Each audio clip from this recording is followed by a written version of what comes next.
It started with my grandparents. Both of them were avid gardeners, and I spent an awful lot of time with them when I was growing up. 40 years later, I'm still gardening myself.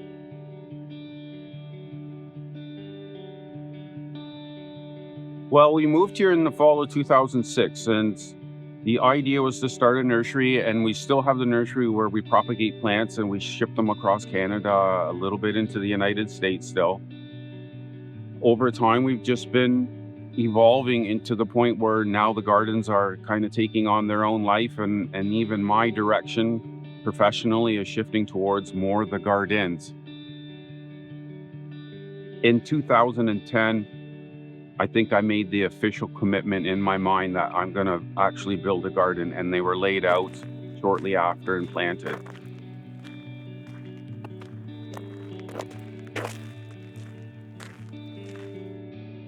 I think first and foremost, when you're in the gardens, you're going to notice that you're really in a very natural environment now. Yes, we do have a lot of plants that may not be native to Canada, but there's a lot of native, particularly Carolinian species that we've put here, and it doesn't take too long to see them and notice the wildlife that is living here in part because of those plantings.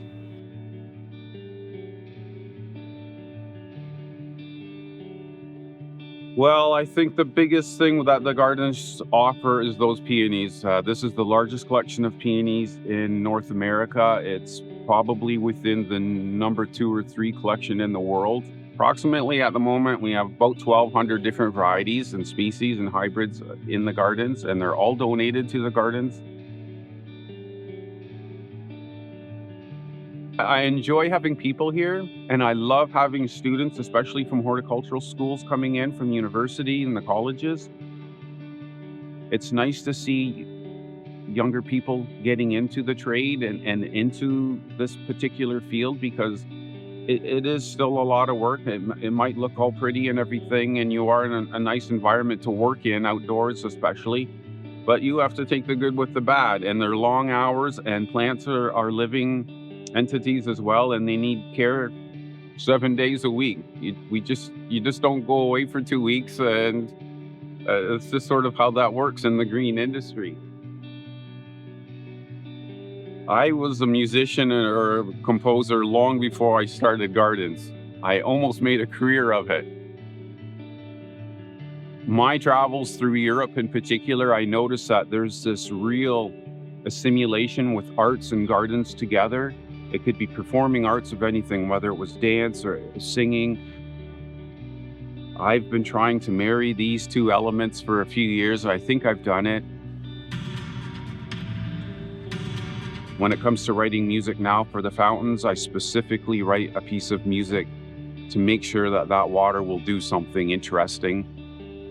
I love the outdoors the most, and I love plants. I'm Darren Heimbecker, and I'm the owner and creator of Whistling Gardens.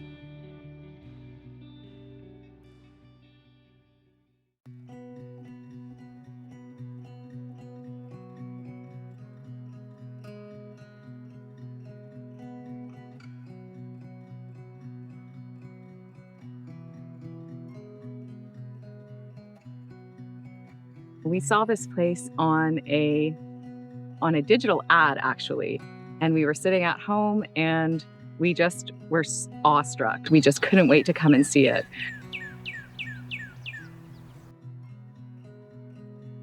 I remember the lavender was fully in bloom, so we picked a good day to come and see it.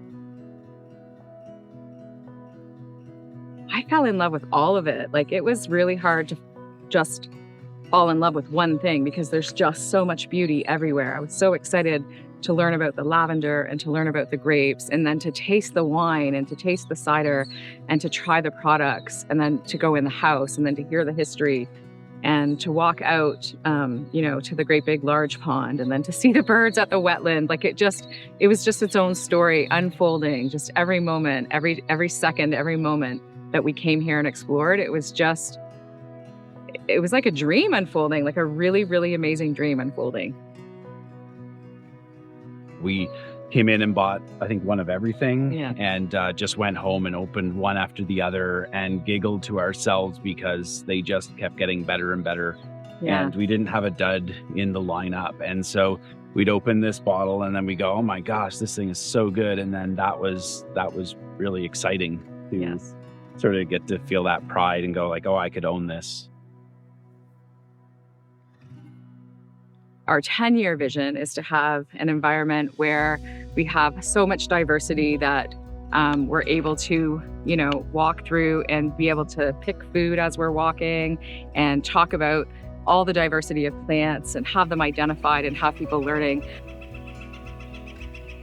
Part of our vision is to keep bringing that back, like talk about the forest, talk about why we're missing parts of the forest, talk about, the soil web and what's going on underneath of us and where does our food come from. When you own land, it's essentially like printing your own money because you can have food, you can grow your own food. And we're really excited about that. And I think the vision that we want to bring back is that anybody that has any backyard can grow food, right? Mm-hmm. So you don't have to have a massive property to be able to have your own food resources. When you say the word sustainable, we actually want to push the limits of that and say regenerative and correct the language now because we feel that sustainable is something that we've kind of missed the boat on, like society has. We need to start looking at practices now that where we're giving back. We're not just taking to make it sustain itself. We're actually we're giving back to the environment. Corey brings up a good point about the sustainable agriculture, and that was a great concept in the 1990s. In today's world, we're too far past that point. The soils are degraded, and they're not in great shapes, and the area around them are not in great shape. And so there is a system that we can follow to get things back in order, but it's concentrating on the entire ecosystem. By coming in so late, like by coming in now into farming, we can stop and look at what the best practice is and see how we should take care of the land and what is the right thing to do. And in learning all the best practices, we're able to find a few things that sort of came in over and over again. Diversity, right? Diversity of not just the birds around here, but the insects that are around here. And we know this is how it works, right? If you get a pest that comes in and there's no other pests in that area, they can just take off because there's nothing to compete with them. And then you need the predators to take them down, and then that needs more predators, and that's how the systems work. And when we look at the best practice of agriculture and how forests work and how ecosystems work, we see that there's this interdependence play of not just the insects and the birds that eat them, but the other things that live on the ground or in the ground, like the bacteria and the fungi and the nematodes and the worms and all the little critters that are happening down there are all part of it. This is taking care of the soil instead of focusing on just the yield of the plants. We focus on building a healthy soil that's going to grow the grapes for years and years. When we start to do all of our public education pieces here, actually, we have plans to talk about water conservation.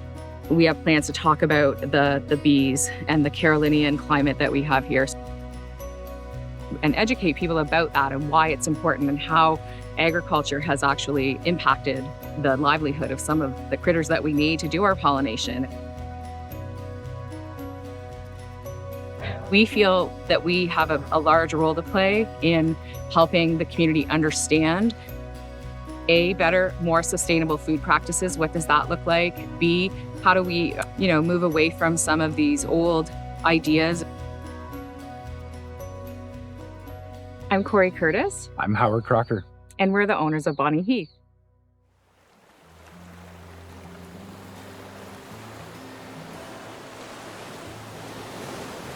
I'm definitely not a morning person, but anytime that I actually get my butt out of bed early and come down here to Long Point and watch that sunrise, I'm like, oh my God, this is so worth it.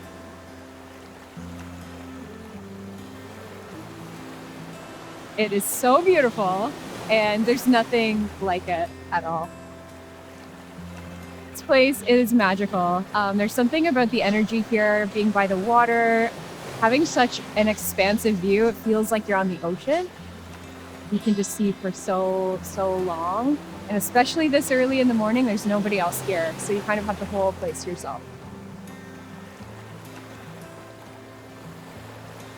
That Lake Erie, that lake effect coming across your face early in the morning, it's just such a great, fresh feeling. And the warmth of the sun as it starts to come up, it just warms you from the inside out. Lots of people only think you can come to Long Point Beach in the summer, but I actually think it's the best in the fall. Putting on that scarf, you just have the fall feeling, and you're the only person here. It's just amazing to see nobody around for miles and miles, and it's just you, the sand, the water, the air. I'm Jess, and I absolutely love exploring the outdoors. We are in a very unique habitat here. We are actually in the northernmost reach for certain tree species, and then we also get the northern species here, such as pines and spruce, which creates a very mosaic ecosystem. We also have the beach area and our dunes ecosystems. Our dune ecosystems are very fragile. They're those little spits of grass that come out as you walk along the sand, and anything can come along and disturb them. So we have a good restoration program going on right now that helps keep people off that area and keeps those grass and those fragile little ecosystem looked after. Typically we have families come and show up and enjoy usually a weekend away or a nice week away, but we do get a fair amount of solo people come in for a trip, just couples coming in. We get a whole bunch of birders and naturalists either coming in for the day or staying for longer during the migration period.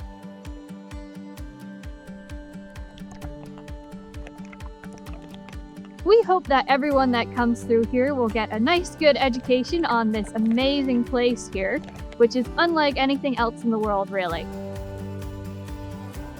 And we hope that everyone will follow our leave no trace policy, leaving only footprints, taking only pictures, and enjoying this amazing habitat here at Long Point.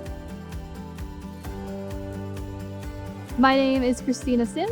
I am part of the Long Point Provincial Park staff here, and I just love this amazing place here where you can see things that are seen nowhere else in the world.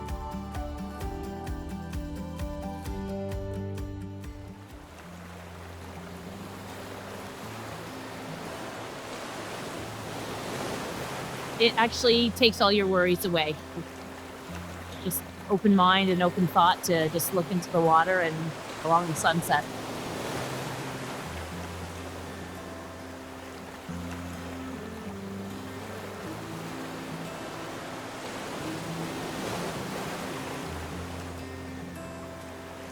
This beach goes on and on forever. You can walk a long distance. Even if there is a lot of people here in the summer, there's still lots of room. It's nice to come out here with your kids or by yourself or with friends and just get away from the busyness. I'm Tanya, and I like to come and check out the different areas in Long Point.